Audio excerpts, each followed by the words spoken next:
Alors, les 35 heures, est-ce que c'est un échec ou un succès? Je commence avec vous, Fred Hermel. Ça avait l'air d'une bonne idée au Mais oui, début. Ça avait l'air comme ça, mais souvent les petits hommes gris, les petites femmes grises qui dirigent ce pays, ces technocrates ont de belles idées, mais ne des ronds de pensent, cuir, vous voulez dire? oui, mais ils ne pensent pas aux conséquences négatives. C'était un désastre. C'est un désastre pour le pouvoir d'achat. C'est un désastre pour les ouvriers. Mais bien sûr que si. Bah Bah non, oui, parce que tu pas perdu, tu pas mais si perdu on a de perdu, salaire. mais bien entendu, en France, excuse-moi, on sait très bien aujourd'hui que les salaires en France sont très peu élevés. C'est ça le problème. Ça a provoqué mécaniquement Bah, une le baisse SMIC en des France salaires. est bien plus élevé qu'en Espagne, par exemple. Oui, ah ouais, bon, on Bah va pas oui. prendre l'Espagne comme Ah bah enfin, d'accord, l'Espagne bah est alors un non, pays mais pauvre. s'il faut choisir Excuse-moi, les nous sommes la exemples, sixième. Mais non, bah, c'est quand même un pays excuse-moi qui est de proche de parler. nous, quoi. Et tu regardes simplement en 25 ans, Oui, tous les jours on parle ici de l'appauvrissement l'appauvrissement.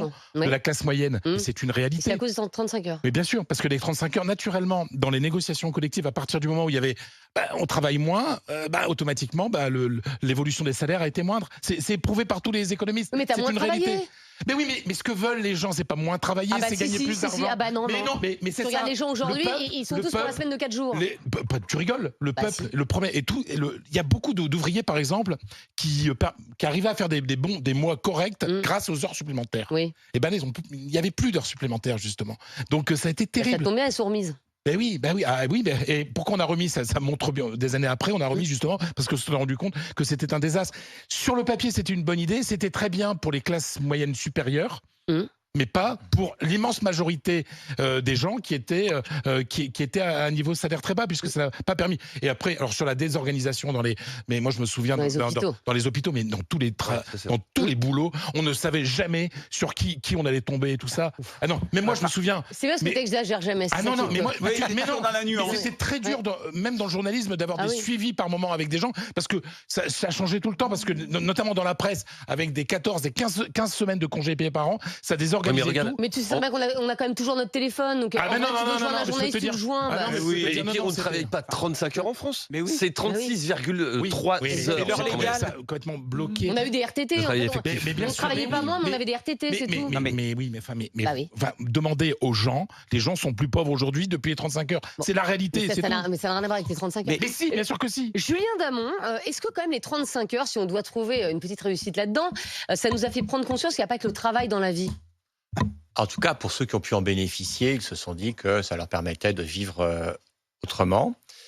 Ceci dit, c'est vrai que c'est un sujet qui, en témoigne notre discussion, est encore extrêmement disputé. Oui. Alors L'appel est à vif. les économistes se tapent dessus C'est vrai. pour savoir combien de centaines de milliers d'emplois auraient été créés. Ils se tapent dessus aussi pour savoir ce qu'a été l'impact sur le pouvoir d'achat. On vient d'avoir un exemple de cette discussion tendue, même pas qu'entre économistes, les impacts sur la compétitivité. Mais ce qu'il faut avoir à l'esprit, c'est qu'en fait, les 35 heures, elles ont été très largement détricotées à partir de François Fillon en 2003. Si on parle des heures supplémentaires, rappelez-vous que quelqu'un a même inventé des heures supplémentaires défiscalisées. Donc, Sarko, hein. moi, ce que je pense, c'est que ça a permis à une petite partie de la population salariée dans le secteur public, mais pas dans les hôpitaux, de pouvoir mieux vivre. Tant mieux pour eux, mais c'est les autres, nous tous en l'espèce, qui payons.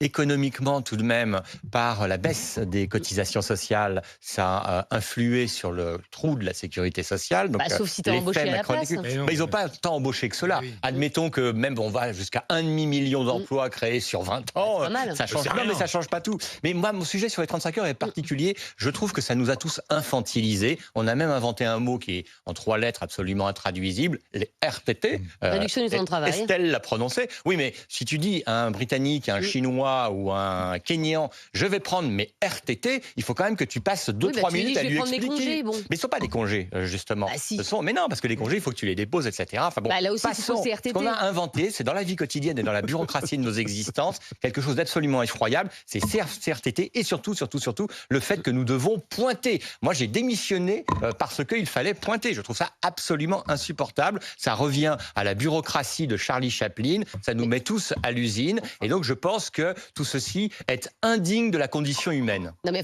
Julien Damon, nous par exemple à Qu'est-ce qu'il est RMC, brillant. on a un badge.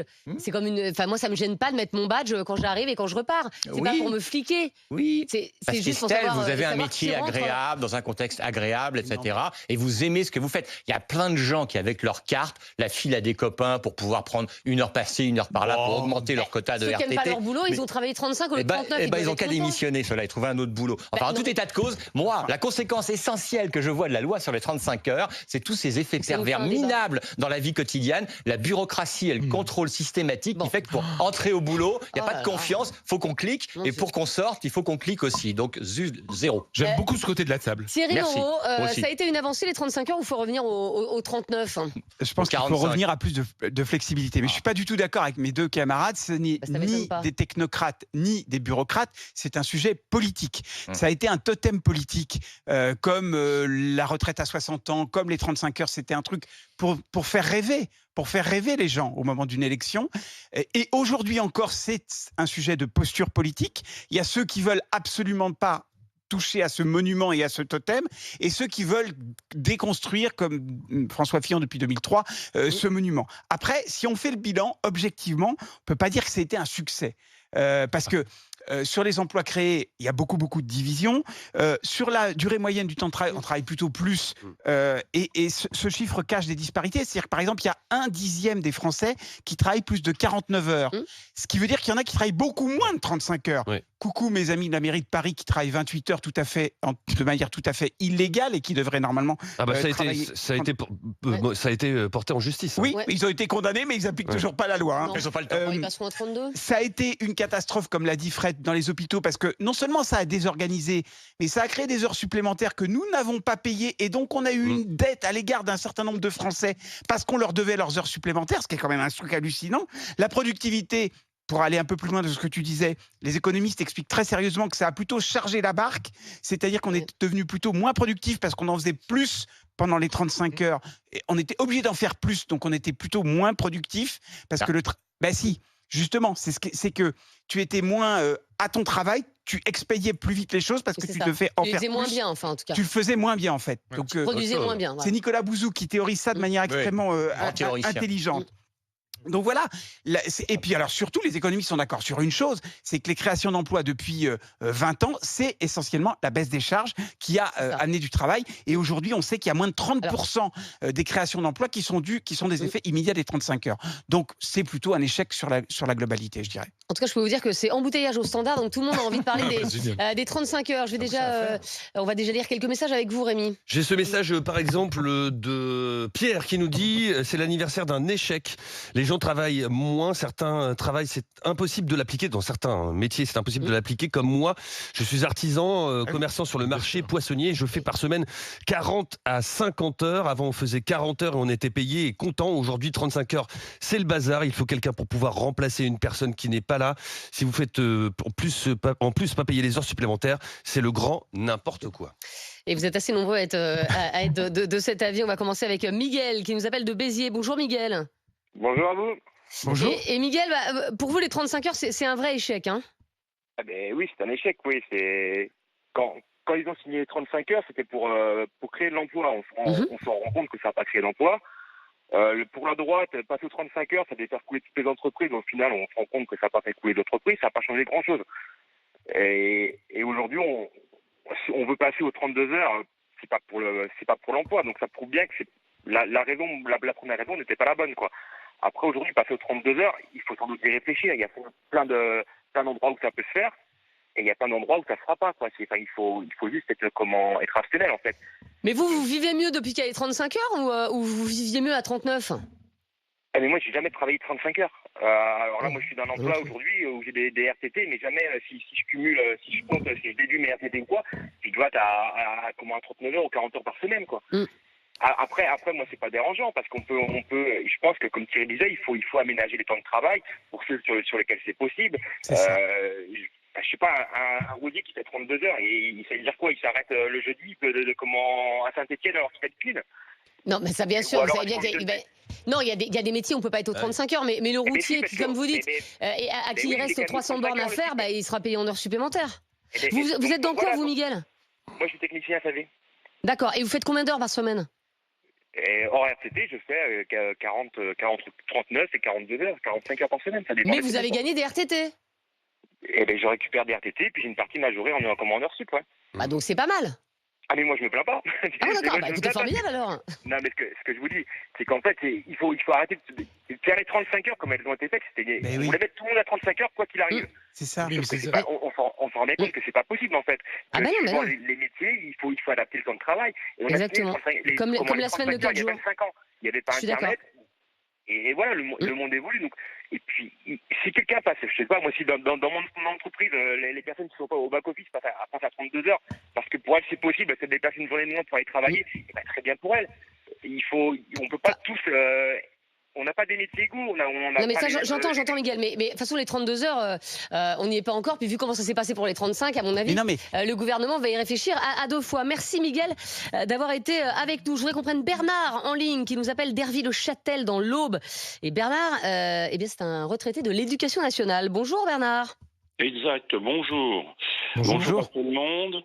Oui. D'après ce que j'ai entendu, je vois que dans notre société, il y a de moins en moins de gens qui savent ce que c'est que tenir un outil et qui font plus grand-chose de manuel eux-mêmes, sinon se nettoyer les fesses, parce qu'ils ne parleraient pas comme ça. Oui, non, moi, c'est-à-dire pour être un fils d'ouvrier... Parce que prof, c'est pas un métier manuel que je cherche. Enfin, à part si vous êtes prof de NT, mais vous êtes prof de français. Donc... il n'y a pas eu de RTT chez les profs.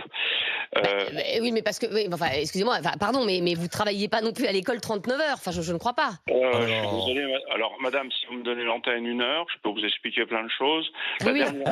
La dernière enquête à laquelle j'ai participé sur le temps que les enseignants consacraient par semaine à leur boulot, en moyenne annuelle, c'était au-dessus de 42. 42 heures par an? Attendez, parce qu'il y a Julien Damon qui est prof. Toutes les semaines. On va pas rentrer dans ce détail-là, parce que Non, mais Julien est prof aussi, donc...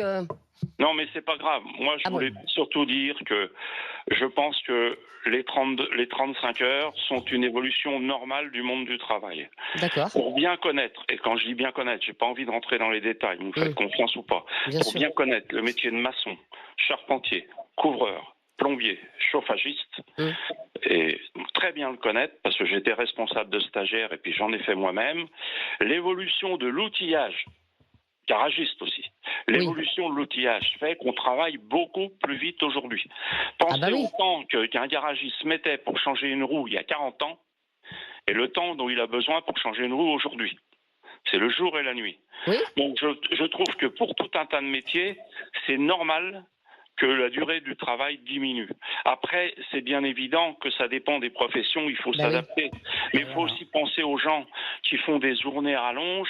Pensez aux gens qui bossent autour de vous, qui viennent faire le ménage chez vous dans vos bureaux, qui se lèvent à 3 heures du matin, qui ont 2 heures de trajet, qui ont une journée fractionnée et qui rentrent chez elles à 11 heures du soir. Tout ça pour à peine le SMIC.